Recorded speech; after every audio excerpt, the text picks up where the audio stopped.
Hello friends, welcome to my YouTube channel RJD study club. एक बार दोबारा स्वागत है आपका हमारे इस प्यारे चैनल पे। जैसा कि आपको पता है कि हम एसिड बेस एंड साल्ट में पढ़ रहे थे और उसमें हमने क्या पढ़ लिया था, भौतिक गुण पढ़ लिए थे, अम्ल, क्षार और लवण के। ठीक है, तो आज का जो हमारा टॉपिक है, आज हम क्या पढ़ने वाले हैं, आज हम पढ़ने वाले हैं रासायनिक गुण। ठीक है, आज हम पढ़ेंगे रासायनिक गुण, केमिकल प्रॉपर्टीज पढ़ेंगे किसकी, एसिड बेस एंड साल्ट की। ठीक है, जैसा कि हमने पढ़ा था, जैसे कि भौतिक गुण में हमने क्या पढ़ा था, मैं एक बार आपको रिवाइज करा दूं कि उसका कलर कैसा होता है, स्वाद कैसा होता है, अम्ल और क्षार का वो कैसे अभिक्रिया में अपना दर्शाते हैं। तो इसीलिए आज हम पढ़ेंगे भौतिक को छोड़कर रासायनिक गुण आज हम पढ़ने वाले हैं। ठीक है, तो रासायनिक गुण में क्या क्या होगा, जैसे कि अगर अम्ल है तो अपनी जब केमिकल करता है, रिएक्शन करता है, तो अपनी केमिकल प्रॉपर्टी को किस तरह दर्शाता है, उसकी क्या क्या मतलब क्या क्या प्रॉपर्टी है उसकी, किस तरह से वो बताता है कि कौन जल किस तरह से देगा, कौन सी विक्रिया होगी, वो आज हम पढ़ने वाले हैं। ठीक है, एसिड बेस एंड साल्ट की। तो चलिए बिना किसी देरी के शुरू करते हैं। आज हम पढ़ेंगे रासायनिक गुण में सबसे पहला धातु से अभिक्रिया। आपको दिख रहा होगा, आप नोट करते रहिएगा, ये धातु से अभिक्रिया। तो धातु से अभिक्रिया किस तरह से करता है अम्ल और क्षार। तो सबसे पहले हम देखेंगे यहां पर कि अम्ल किस प्रकार से क्रिया करता है। ठीक है, सबसे पहले अम्ल, अगर हमने अम्ल और किसी कराई अभिक्रिया धातु की, ठीक है, अम्ल और धातु की अभिक्रिया कराई, तो वो अम्ल और धातु अभिक्रिया करके बनाएंगे, जैसा कि आपको पता है अम्ल और धातु क्रिया करके बनाएंगे एक यौगिक, जिसे लवण भी हम बोल सकते हैं, प्लस निकलेगी हाइड्रोजन गैस। ठीक है, ये इंपॉर्टेंट, ये फार्मूले की तरह आप यूज कर सकते हैं। जैसे कि आपको कहीं पे भी दिख गया कि कोई अम्ल है, वो क्रिया कर रहा है धातु के साथ, तो वो क्या देगा, तो वो देगा आपको लवण और हाइड्रोजन गैस निकालेगा। ठीक है, तो अब हम एक एग्जांपल ले लेते हैं इसमें। अब एग्जांपल ले लेते हैं हम। ठीक है, तो एग्जांपल अगर हम अम्ल की बात करें तो मैंने आपको बताया था HCl हो गया हमारा अम्ल, और धातु हम क्या ले लेते हैं, धातु ले लेते हैं हम जिंक, क्योंकि जिंक एक मेटल है, धातु है। अब इसकी अब जब हम क्रिया करवाएंगे तो ये क्या बनेगा, एक लवण बनेगा, यानी कि ZnCl2, और यहां पर हमारा क्या निकलेगा, H2 गैस निकलेगी। क्या निकलेगी, H2 गैस निकलेगी। अब इसे हम बैलेंस कर लेते हैं, जो कि मैंने आपको तरीका बताया था। यहां पर Zn, यहां पर 2 लगा देंगे तो 2 2 2 और 1। ठीक है, तो ये हमारी बैलेंस हो गई। अब मैंने आपको जिस प्रकार से बताया कि धातु से विक्रिया करके अम्ल क्या देती है, हमें लवण देती है, धातु से विक्रिया करके लवण देती है, और क्या हाइड्रोजन गैस बाहर निकलेगी। तो कई प्रकार से क्वेश्चन आ चुका है कि जब हम क्रिया कराएंगे अम्ल की धातु से तो क्या निकलता है, या हाइड्रोजन गैस कब निकलती है, किस अभिक्रिया में, तो आपको ये पता होना चाहिए। ठीक है, अब अगली चीज आती है कि क्षार से अभिक्रिया। अब अगली चीज क्या है, क्षार से अभिक्रिया।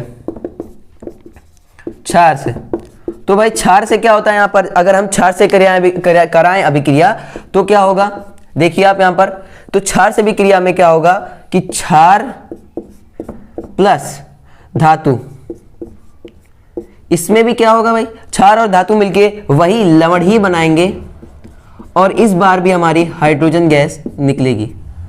ठीक है, ये आप देखिए भाई, अम्ल और धातु जब क्रिया करेंगे, अम्ल और धातु जब क्रिया करेंगे तब भी लवण और हाइड्रोजन गैस निकलेगी, और जब क्षार और धातु क्रिया करेंगे तब भी लवण और हाइड्रोजन गैस निकलेगी। इसका भी एक एग्जाम्पल देख लेते हैं जल्दी।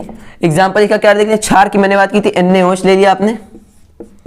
ठीक है, कोई धातु है जिससे आप क्रिया कराएं, जैसे मैं ले लेता हूं Zn, लेकिन Zn तो हम यहां ले चुके हैं, तो यहां पे भी अगर हम Zn ले लें तो क्या बनेगा, ये बना देगा Zn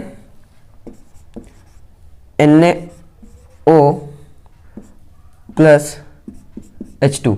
अब ये भाई यहां पे हम लगा दे 2, तो यहां पे भी हमें 2 लगाना पड़ेगा, और ये 2, तो अभी हमारी क्रिया क्या हुई, यहां पर Zn है, ये हमारी विक्रिया कंप्लीट हो गई। ठीक है, तो जिस तरह मैंने बताया कि क्षार अगर धातुओं के साथ क्रिया करेगा तो वो क्या देगा, वो भी हाइड्रोजन गैस निकालेगा, जिस तरह से अम्ल निकालते हैं। ठीक है, अब अगली प्रॉपर्टी हम देखते हैं कि किस तरह से अम्ल और क्षार अलग अलग रासायनिक गुण दर्शाते हैं। ठीक है, अगली प्रॉपर्टी हमारी ये है, जैसे कि अगर आप धातुओं से विक्रिया की देखना चाहें तो यहां पे आपको दिख रहा होगा कि एक क्रियाकलाप आपको दे रखा है आपकी बुक में, क्रियाकलाप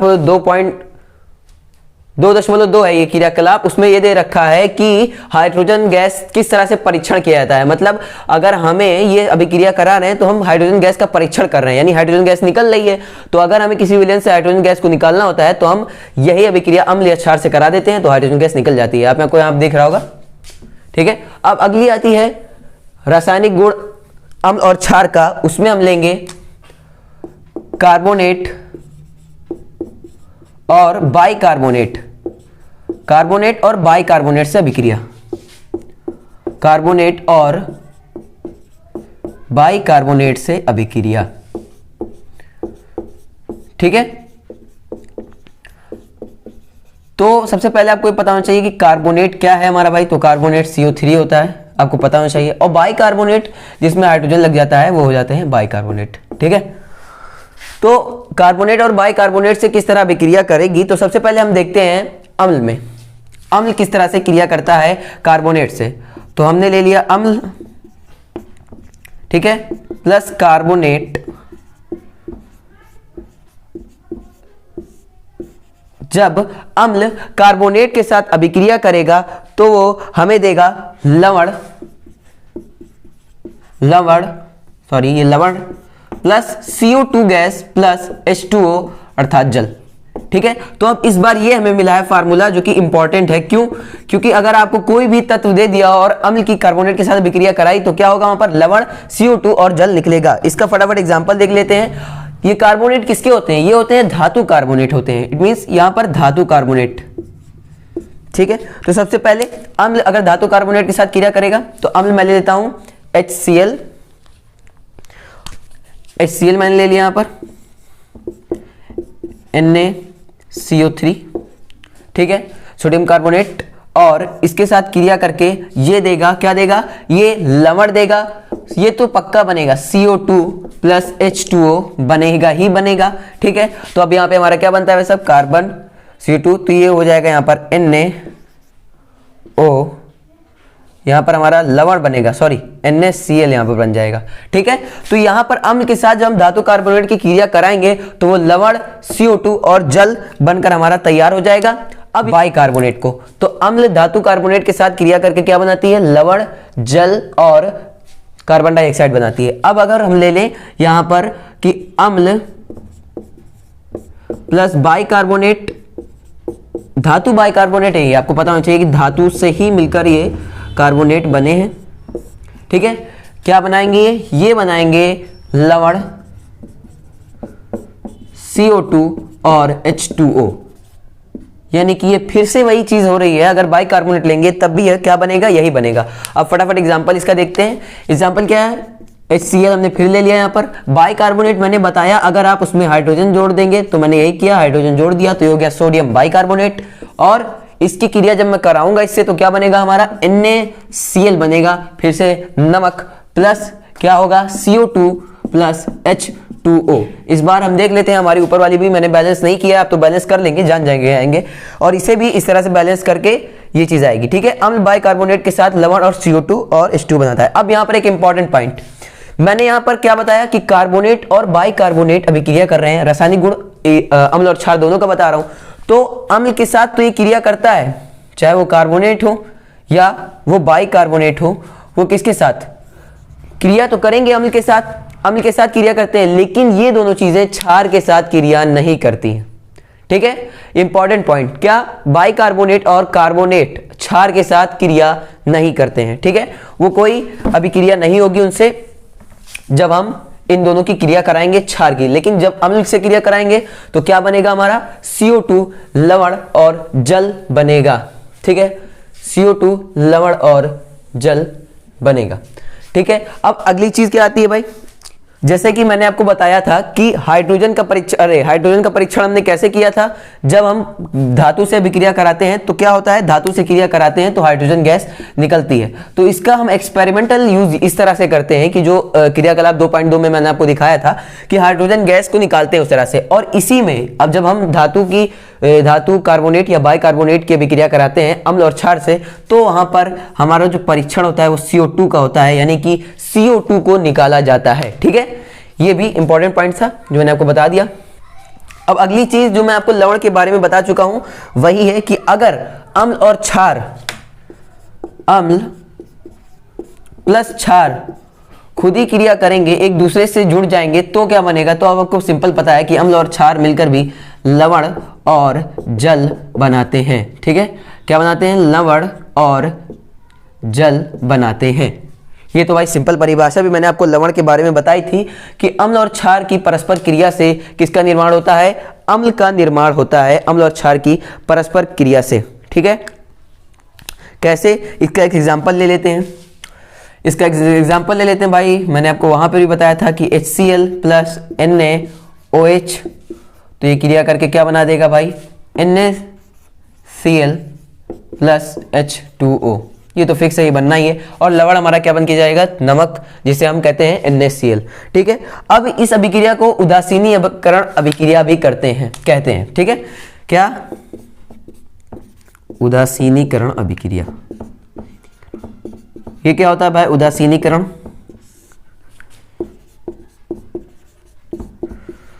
तो उदासीनीकरण अभिक्रिया, जिस अभिक्रिया में चार्ज, जो आवेश होता है वो जीरो हो जाता है जब हम उत्पाद में एक प्लस, ये देखिए जैसे Na के ऊपर है यहाँ प्लस चार्ज और यहाँ पर है Cl के ऊपर माइनस चार्ज, जब ये कंबाइन होते हैं तो बना लेते हैं NaCl जिसके ऊपर कोई चार्ज नहीं होता। ठीक है, इसलिए इस अभिक्रिया को क्या कहते हैं, उदासीनीकरण अभिक्रिया भी कहते हैं। ठीक है, इसीलिए इसे उदासीनीकरण अभिक्रिया भी कहते हैं। मैंने बता दिया आपको, आप लिख लीजिएगा क्यों, क्योंकि भाई मैंने बताया कि Na के ऊपर होता है प्लस चार्ज। Na के ऊपर क्या होता है भाई, प्लस चार्ज होता है, क्योंकि वो इलेक्ट्रॉन त्याग देता है और Cl उसी इलेक्ट्रॉन को ग्रहण कर लेता है। ठीक है, तो ये प्लस और माइनस कंबाइन होकर जब NaCl बनाते हैं, NaCl, तो इसके ऊपर चार्ज जीरो आ जाता है और इसीलिए इसे कहते हैं उदासीनीकरण अभिक्रिया। ठीक है, उदासीनीकरण अभिक्रिया, ये पॉइंट भी आपका क्लियर हो गया होगा। अब आगे चलते हैं और रासायनिक अभिक्रियाओं के बारे में जानते हैं कि किस तरह से अम्ल और क्षार एक दूसरे से क्रिया करते हैं। पहला हमने क्या सीखा, पहला ये सीखा कि अगर अम्ल धातु से क्रिया करता है तो क्या बनाता है, H2O और लवण, और अगर यही कार्बोनेट और बाइकार्बोनेट से करते हैं तो क्या बनाते हैं, तो बनाते हैं CO2, लवण और जल। और क्षार, एक इंपॉर्टेंट पॉइंट जो मैंने बताया कि क्षार क्रिया नहीं करते, मैं यहाँ पे लिख दूं कि जो क्षार होते हैं हमारे, क्षार वो कार्बोनेट यानी CO3 और HCO3 इससे क्रिया नहीं करते हैं, क्रिया नहीं करते हैं। ये आप नोट कर लीजिएगा, क्यों, क्योंकि इसके बारे में भी हम जानेंगे। क्षार CO3 और HCO3 यानी कि कार्बोनेट और बाइकार्बोनेट से क्रिया नहीं करते हैं हमारे क्षार साहब। अब आगे रासायनिक गुण में क्या है, अब रासायनिक गुण में है जो, जैसे मैंने बताया था कि कार्बोनेट का परीक्षण, CO2 का परीक्षण किया जाता है, और ये आपको दिख रहा होगा यहाँ पर जो एक्सपेरिमेंट है उसमें बताया गया है, आपकी बुकी में है कि किस प्रकार से CO2 का परीक्षण किया जाता है। ठीक है, अब अगली चीज आती है धात्विक ऑक्साइड। ठीक है, नेक्स्ट जो हमारा गुण है, रासायनिक गुण और अम्ल और क्षार की परस्पर अभिक्रियाओं से मिलकर जो बनता है वो होता है धात्विक गुण। किस प्रकार से दर्शाते हैं, मतलब अगर हमने धातु को ऑक्सीजन से मिला दिया तो वो धातु ऑक्साइड बना लेते हैं, और वो फिर किस प्रकार से अम्ल और क्षार के साथ क्रिया करते हैं। ठीक है, तो चलिए देखते हैं। सबसे पहले हम लिखेंगे क्या जो धातु से क्रिया करता है, धात्विक ऑक्साइड, अम्ल के साथ धात्विक ऑक्साइड, धात्विक ऑक्साइड। धात्विक ऑक्साइड अम्ल के साथ कैसे क्रिया करते हैं भाई, तो धात्विक ऑक्साइड अम्ल के साथ क्रिया करके बनाते हैं ऑक्सीजन को, मतलब जिस तरह से धात्विक ऑक्साइड से ऑक्सीजन को अलग करने के लिए इसका यूज किया जाता है। आप सिंपल, अभी जब मैं एग्जांपल दूंगा तो आपका और क्लियर हो जाएगा कैसे। जो धात्विक ऑक्साइड है हमारा, ठीक है, धात्विक ऑक्साइड जैसे मैंने और उसमें फार्मूले बताए थे वैसे इसमें बता देता हूं, उससे आप रिलेट करके आसानी से निकाल पाएंगे। ठीक है, धात्विक ऑक्साइड अम्ल के साथ, धात्विक ऑक्साइड, धात्विक ऑक्साइड, धात्विक ऑक्साइड अम्ल के साथ क्रिया करके, जब ये अम्ल के साथ क्रिया करेगा तो लवण और जल बनाएगा। बहुत लवण और जल बनाएंगे कब, ये जब ये धात्विक ऑक्साइड के साथ क्रिया करेंगे। ठीक है, अब धात्विक ऑक्साइड होते किस प्रवृत्ति के हैं ये आपको पता होना चाहिए कि धात्विक ऑक्साइड क्षारीय प्रकृति के होते हैं। क्षारीय प्रकृति, जैसे धात्विक ऑक्साइड में ले लूं MgO, CuO, ठीक है। तो ये सब क्या एग्जाम्पल हैं धात्विक ऑक्साइड के। और ये होते किस प्रवृत्ति के हैं, इनकी प्रवृत्ति मतलब किस प्रकार ये दर्शाते हैं अपने को, वो होते हैं क्षारक, क्षारीय प्रवृत्ति के होते हैं ये, ठीक है, क्षारीय प्रवृत्ति के होते हैं। तो धात्विक ऑक्साइड अम्ल के साथ क्रिया करके लवण और जल बनाता है। इसका फटाफट एग्जांपल देखते हैं कैसे दर्शाता है। धात्विक ऑक्साइड में ले लिया CuO प्लस अम्ल ले लिया HCl, लवण क्या बनाएगा ये लवण बना लेगा CuCl, ठीक है, क्या बना लेगा CuCl, और H2O तो हमारा बनेगा ही बनेगा, ठीक है, ये डन हो गया। अब धात्विक ऑक्साइड किस प्रवृत्ति के होते हैं, क्षारीय प्रवृत्ति के होते हैं, ठीक है। तो जब हम इनके साथ क्रिया करते हैं तो देखिए क्यों ऐसा हो रहा है, क्योंकि भाई जब क्षारीय प्रवृत्ति का है तो इसके ऊपर माइनस चार्ज है और यहाँ पर H प्लस है, तो आयन, ये अम्ल है तो एक आयन निकालेगा, तो ये प्लस ये माइनस मिलके CuCl बनाते हैं जिसके पर चार्ज 0 होता है और ये H2 तो बन ही रहा है। तो इससे हम ये भी कह सकते हैं ये एक उदासीनीकरण अभिक्रिया का उदाहरण भी है, ठीक है। तो ये क्वेश्चन आ सकता है, आप ध्यान में रखिएगा कि उदासीनीकरण अभिक्रिया का ये भी एक एग्जाम्पल है। अब अगली चीज आती है क्षार के साथ अभिक्रिया। क्षार के साथ अभिक्रिया कौन करता है, अधात्विक ऑक्साइड करते हैं। और ये आपको पता होना चाहिए कि जब ये क्रिया होती है तो जैसा कि एक्सपेरिमेंटल आपकी बुक में दिखाया गया है कि इसकी अभिक्रिया होती है तो कॉपर का रंग बदल जाता है, ठीक है, कॉपर का रंग नीला हो जाता है, यानी कॉपर ऑक्साइड जो रंग होता है वो नीला हो जाता है बदल के। अब अगली चीज क्या है, अगली चीज हम देखेंगे अधात्विक ऑक्साइड। अधात्विक ऑक्साइड क्या होंगे भाई, जो अधातु के बने होंगे, अधातु से बने हुए ऑक्साइड को हम बोलेंगे अधात्विक ऑक्साइड, ठीक है, क्या कहेंगे हम, अधात्विक ऑक्साइड।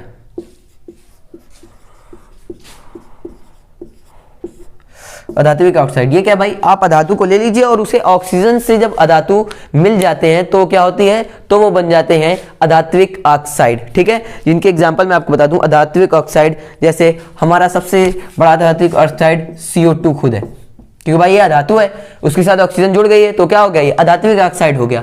तो इसके साथ जब हम अम्ल, लेकिन ये क्यों, ये किस प्रवृत्ति के होते हैं, ये अम्लीय प्रवृत्ति के होते हैं। आपको पता होगा कि CO2 हमारा किस प्रवृत्ति होता है, अम्लीय प्रवृत्ति के होते हैं, ये अम्लीय प्रवृत्ति के होते हैं धातु ऑक्साइड हमारे। तो जब ये क्रिया करेंगे तो इनसे भी वही चीज होगी। तो अब हमें उदासीनीकरण अभिक्रिया करवानी है तो हम क्या करवाएंगे, अधात्विक ऑक्साइड ले लिया हमने, ये फार्मूला मैं लिख रहा हूं इस अभिक्रिया का, अधात्विक ऑक्साइड,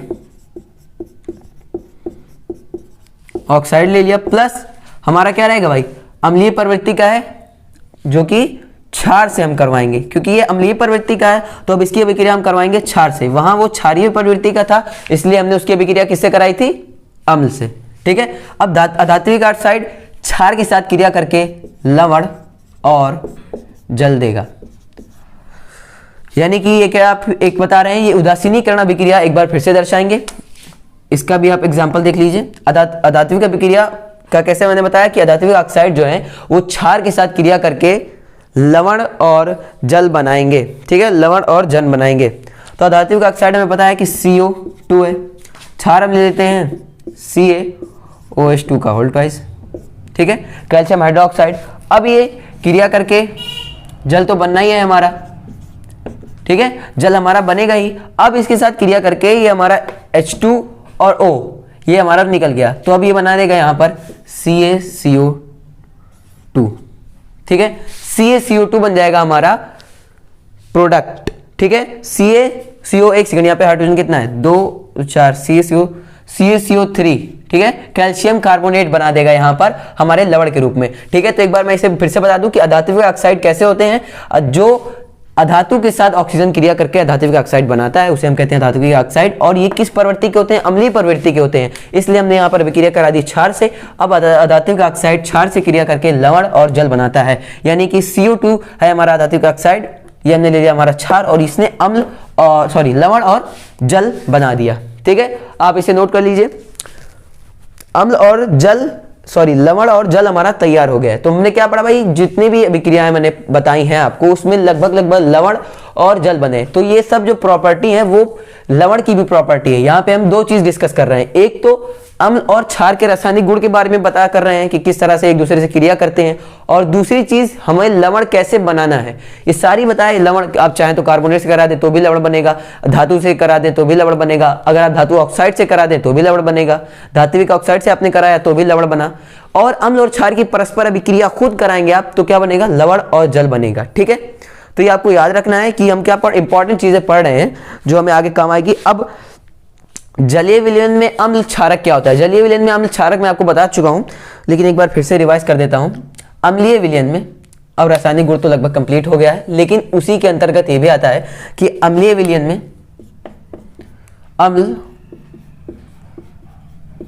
अम्ल जलीय विलयन में